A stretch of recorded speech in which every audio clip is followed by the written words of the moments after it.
Una vez más, bienvenidos. Está usted viendo nuestro editorial en claro y oscuro.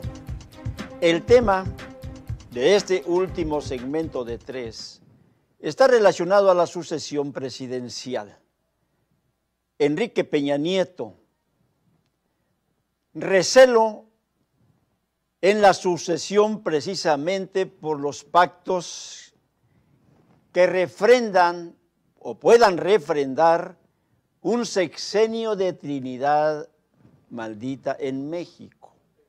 Bien, vamos a seguir con este punto. La Santa Trinidad en México. Permítanme entrecomillarlo. En estas condiciones se conforma la perversa Trinidad terrenal, gobernantes, Iglesia y la ultraderecha. Triunvirato que, como la dogmática romana, está plagada de ambiciones e incongruencias, contradicciones, pero que lamentablemente domina y conduce a crédulos al oscurantismo religioso que a Roma conviene.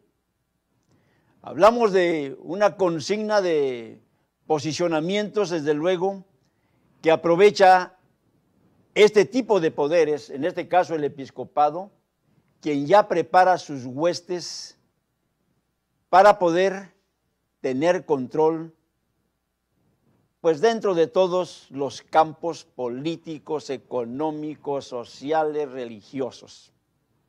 Un amaciato de poder en donde la Conferencia del Episcopado Mexicano, el CEM, prepara las huestes más aguerridas de la política, para suplir desde luego al actual presidente Carlos Aguilar Retes, presidente. Esto de acuerdo a lo que nos por ahí comparte, digamos, Bernardo Barranco en una de sus columnas en La Jornada, quien dice: Carlos Aguilar Retes, arzobispo de Tlalnepantla, dice, es el obispo de mayor peso político y liderazgo en la SEM. Ha obtenido importantes logros y ya ha cuajado un posicionamiento político de la Iglesia en la nueva alternancia. Deja la presidencia en un momento con el advenimiento del PRI en Los Pinos. Igualmente, ha establecido una nueva correlación al interior de los obispos mexicanos. Suenan los nombres de Rogelio Cabrera López, recientemente nombrado arzobispo de Monterrey, que representa, desde luego, por su cercanía a la continuidad con Aguilar Retes. Otro aspirante sólido es el cardenal Francisco Robles, nuevo arzobispo de Guadalajara, quien aglutina a los sectores conservadores y aquellos que han mantenido distancia de la presidencia de la SEM. Esta es una opinión precisamente de Bernardo Barranco. Bueno, Enrique Peña Nieto, ¿validará esta Trinidad o la frenará? Continuando con él, enfrenta uno de los grandes retos, que es la continuidad de la maldición trinitaria o el fin de los poderes fácticos en México. No olvidemos, estimado televidente, que las elecciones estuvieron precisamente plagadas, estuvieron controladas, estuvieron saturadas de dos de los poderes fácticos más fuertes que hay en México: la Iglesia y la iniciativa privada a través de las televisoras. Un presidente electo, por otro lado, está esta otra preocupación, que como candidato inició una pésima campaña política, sacrificando en los altares de esa ambición el artículo 24 constitucional. Por consecuencia, otras leyes que solo favorecerían a la Iglesia en su pretensión de eliminar el Estado laico, y tras ello su asociación precisamente con los medios de comunicación y los empresarios, lo que prácticamente vino a dividir aún más a la nación. Hablamos de un infortunio político que aceleró la confrontación entre sectores confesionales y laicistas, que exigieron la aprobación a la declaratoria de validez de la reforma al artículo 40 constitucional que consolida el carácter laico de la República Mexicana. Un logro que afortunadamente parece que por ahí ya se dio, está entrecomillado, porque todo esto pues ha sido arreglado de una manera muy legaloide. Cordero Arroyo, precisamente, el senador, al emitir la declaratoria de modificación constitucional, misma que remitió a la Cámara de Diputados e informó al Senado, seguirá atento a la recepción de otras aprobaciones que remitan los congresos estatales.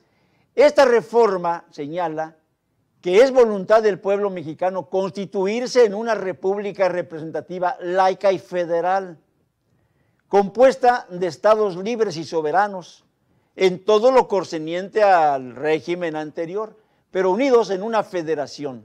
También indica que la Constitución Política de México ya reconoce y tutela un Estado laico, por lo que esta reforma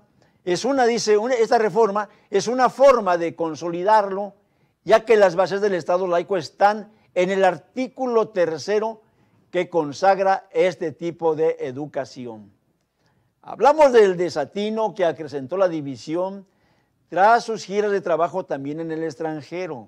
Esta es la grande preocupación que hay en miles, millones de mexicanos por una acción mediática que por ahí fue reprobada, por presentarse, digamos, como pues una lámpara de la calle y pues oscuridad, digamos, de su casa, dicho de otra forma, ofrecer los recursos que tanto necesitan los desprotegidos a un país que ha sido insaciable, que ha sido saqueador, que ha sido explotador, y antes de resolver las carencias de su pueblo, de su gente, de sus gobernados, pues ya fue y negoció, y sin duda esto favorecerá enormemente a transnacionales y a otros países. Todo en aras del supuesto empleo y una riqueza que muy pocos mexicanos están viendo.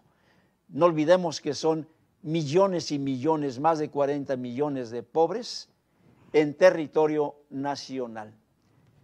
¿Tendrá Peña Nieto la voluntad de recomponer el camino y gobernar con pluralidad a este país? Un enorme reto, porque hablamos de una sociedad cansada por los abusos de los grupos de poder y de la misma iglesia. Sociedad que se reagrupa en la diversidad de credos y organizaciones cristianas que marcan la diferencia con lo ya obsoleto y convencional. De una clase obrera castigada por el abuso de patrones y políticos que legislan para favorecerles, como el senador Lozano precisamente. De sectores del magisterio que les son vulnerados sus derechos, precisamente por líderes corruptos que se amancillan pues, con estos mismos políticos en sus luchas de poder. Ya por ahí la reforma laboral fue aprobada y lamentablemente cientos y miles y millones de mexicanos siguen inconformes porque se está encubriendo a líderes que sus enjuagues políticos pues les han ayudado de alguna forma y les han comprometido. Una desgracia realmente para el país, que este tipo, digamos, de legisladores, priistas y panistas, traicionando incluso su palabra, no estén viendo por el bienestar, digamos, de los pobres, sino por el bienestar solamente de los que están en eminencia. En este sentido, se encuentran marginados, desempleados, desposeídos, la clase más pobre que al igual que otros sectores, siguen clamando justicia social y ya no quieren más Trinidad que les flagele, ni espiritual ni económicamente, porque esta es la realidad, estimado televidente. Esa Trinidad que dejó muchas ambigüedades allá en su momento al dividir, digamos, a un solo ser supremo que era Dios y llevarlo a tres personas distintas, que es lo mismo que están haciendo en la actualidad, digamos, este tipo de gobiernos irreligiosos, pues en nada favorecen, digamos, a nuestra sociedad. Peña Nieto descartó que pues, la pluralidad ideológica sea un obstáculo para coincidir, y creo que estamos de acuerdo. No debe ser, digamos, esa pluralidad ideológica, esa diversidad, motivo para que haya un obstáculo y poder coincidir. Pero en esa declaración, con dirigentes de partidos, el presidente electo señaló: no hay obstáculos para coincidir por la diversidad ideológica, dice. Una importante declaración para precisamente pues la nación, cuando se entiende que el país es primero. Solo esperamos, o solo esperan los mexicanos, que esta disposición de intereses políticos que nos permitan avanzar sea la misma con relación a la diversidad religiosa, en donde se espera realmente pues que se comparta realmente el favor. Si se está abriendo, por decir así, para beneficiar, digamos, a los clérigos y a la iglesia y a extranjeros, ¿por qué no hacerlo con su propio país? Se espera realmente que muestre voluntad política con los que no comparten su fe ni su religiosidad. Este fue un mensaje que mandó él a través de su Twitter, en donde muestra esa disposición para encontrar coincidencias políticas. Creo que en este caso son coincidencias ideológicas con los grupos minoritarios, con los grupos que no comparten, digamos, el mismo credo, pero pues tiene que extenderlo a la diversidad ideológica de credos para no seguir favoreciendo por sus compromisos al monopolio de la fe, sino buscar las coincidencias de esa pluralidad y gobernar sin privilegios para las instituciones religiosas. En fin, yo creo, estimado televidente, que el tiempo mostrará si en verdad tiene voluntad política o solo favorecerá al duopolio de su complicidad trinitaria. El tiempo nos lo dirá, y usted, estimado televidente, siempre tendrá la última palabra. Agradezco una vez más a todos aquellos que están enviando sus correos electrónicos, que mandan algunas felicitaciones, que me hacen, digamos, el honor de decir que nuestra aportación editorial les está gustando. Que bueno, siga por ahí mandando ustedes sus opiniones, incluso siendo en contra, nos favorecen. Nos vemos en otro programa de análisis y reflexión. Está usted viendo Berea Visión en Los Ángeles. Continúe con la programación. Hasta la próxima.